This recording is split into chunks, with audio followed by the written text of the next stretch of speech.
It had to be said, the Oregon State Highway Division not only had a whale of a problem on its hands, it had a stinking whale of a problem.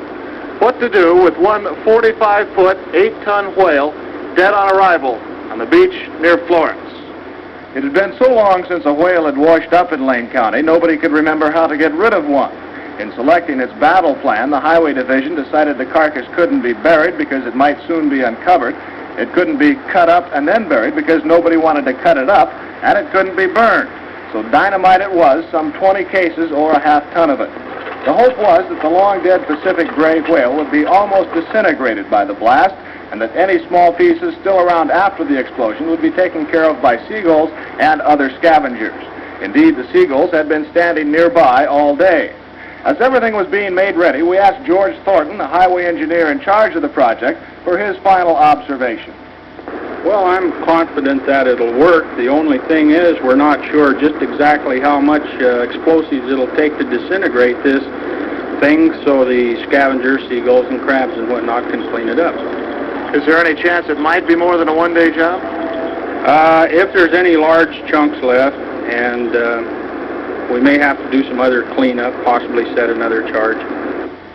The dynamite was buried primarily on the leeward side of the big mammal, so as most of the remains would be blown toward the sea. About 75 bystanders, most of them residents who had first found the whale to be an object of curiosity before they tired of its smell, were moved back a quarter of a mile away. The sand dunes there were covered with spectators and landlubber newsmen, shortly to become land blubber newsmen, for the blast blasted blubber beyond all believable bounds. Get a while?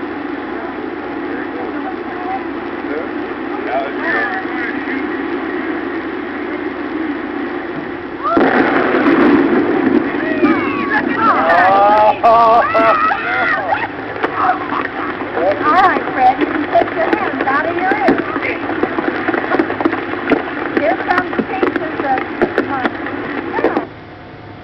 Our camera stopped rolling immediately after the blast. The humor of the entire situation suddenly gave way to a run for survival as huge chunks of whale blubber fell everywhere. Pieces of meat passed high over our heads while others were falling at our feet. The dunes were rapidly evacuated as spectators escaped both the falling debris and the overwhelming smell. A parked car over a quarter of a mile from the blast site was the target of one large chunk. The passenger compartment literally smashed. Fortunately, no human was hit as badly as the car. However, everyone on the scene was covered with small particles of dead whale.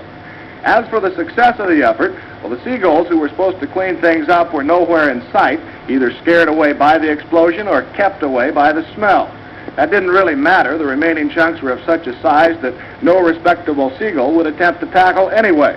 As darkness began to set in, the highway crews were back on the beach burying the remains, including a large piece of the carcass which never left the blast site. It might be concluded that should a whale ever wash ashore in Lane County again, those in charge will not only remember what to do, they'll certainly remember what not to do.